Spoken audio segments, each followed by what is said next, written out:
ময়মনসিংহ জেলার নান্দাইল উপজেলার সদ্য বিদায়ীপ্রাপ্ত উপজেলা নির্বাহী অফিসার শারমিনা সাত্তারের বিরুদ্ধে বিভিন্ন দুর্নীতির অভিযোগ উঠেছে।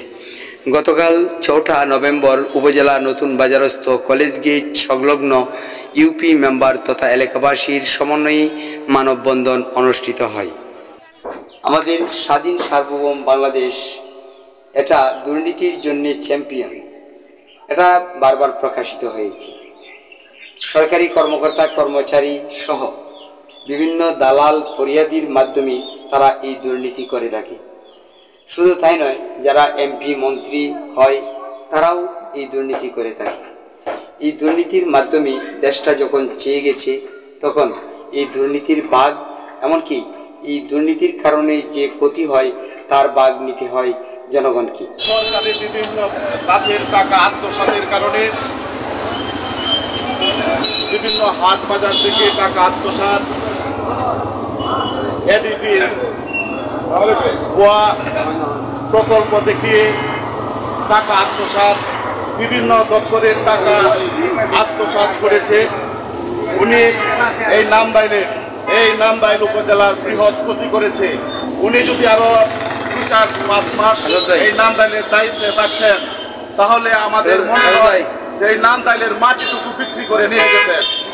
কাজেই আমরা ঊর্ধ্বতন কর্তৃপক্ষের কাছে, সাংবাদিক বৃন্দের কাছে আমরা এই সদ্য বিদায়ী ইউনু শারমিনা সাত্তারের আমরা বিচার চাই। বিভিন্ন দপ্তরের কাছে এই শারমিনা সাত্তারের আমরা বিচার চাই এবং ওনার যে দুর্নীতি করেছে সেই দুর্নীতির সুষ্ঠু তদন্ত, নিরপেক্ষ তদন্ত দাবি করেছি। মানববন্ধন এর প্রধান কারণসমূহ: হাটবাজার ইজারায় 3 কোটি টাকার রাজস্ব ক্ষতি সাধন, ব্যাংকে ডিপোজিটকৃত গাছের কোটি টাকা আত্মসাৎ, হারেরঘাট বাজারের পাথর কেলেঙ্কারি,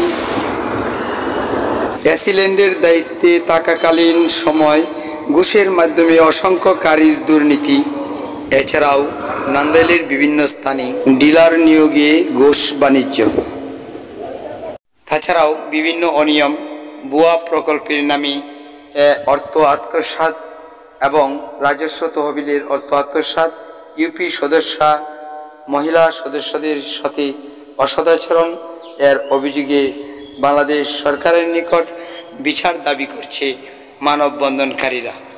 তো মানববন্ধনে নেতৃত্ব দেন শেরপুর ইউনিয়নের 2 নং ward member Masud Parvez, Jamal Uddin Bachchu member, Abdul Kuddus member, 9 নং কারোয়া ইউনিয়ন, শেরপুর ইউনিয়নের 7 নং ওয়ার্ড মেম্বার শাহজাহান, নান্দাইল ইউনিয়নের 6 নং ওয়ার্ড মেম্বার কুকন প্রমুখ। উপস্থিত ছিলেন ইউপি সদস্যবৃন্দ ও এলাকাবাসী।